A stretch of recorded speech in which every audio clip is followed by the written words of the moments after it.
Obrázky a cliparty vkládáme prostřednictvím karty vložení v sekci ilustrace, nebo také z plochy snímku. Nyní na kartě vložení v sekci ilustrace klikneme na ikonu obrázek, otevře se nám dialogové okno, vybereme požadovaný obrázek. Obrázek můžeme libovolně upravovat, měnit jeho velikost, otáčet ho.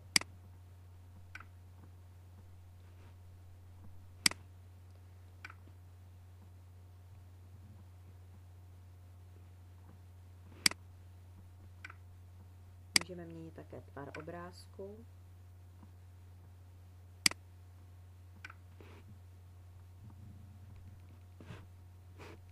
Zároveň vidíme, že se nám zobrazily nástroje obrázku, formát, který je rozdělen na několik sekcí. Zde například upravujeme velikost obrázku. Dále můžeme obrázek přebarvit. Pokud najedeme myší, vidíme náhled, jak bude obrázek poté vypadat. Dále můžeme zvolit ohraničení obrázku a další. Nyní vložíme obrázek z plochy snímku. Opět se nám otevře dialogové okno, kde zvolíme požadovaný obrázek a vložíme ho na plochu snímku.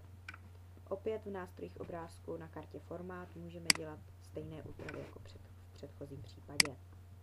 Cliparty vkládáme na kartě vložení v sekci ilustrace. Buď to můžeme nějaké slovo vyhledat a zobrazí se nám cliparty podle našeho zadaného výrazu. Cliparty opět můžeme libovolně upravovat, zmenšovat, zvětšovat. Opravdu máme stejné možnosti jako u obrázku. Měnit tvar, ohraničení.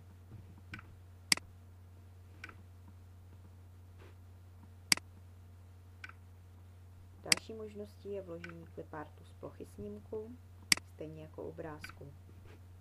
Opět se nám zobrazí pod okno clipart. Nyní nedáme vyhledávat žádné slovo a zobrazí se nám všechny kolekce clipartů. Zvolíme tedy obrázek nebo respektive clipart lékař, lékařka.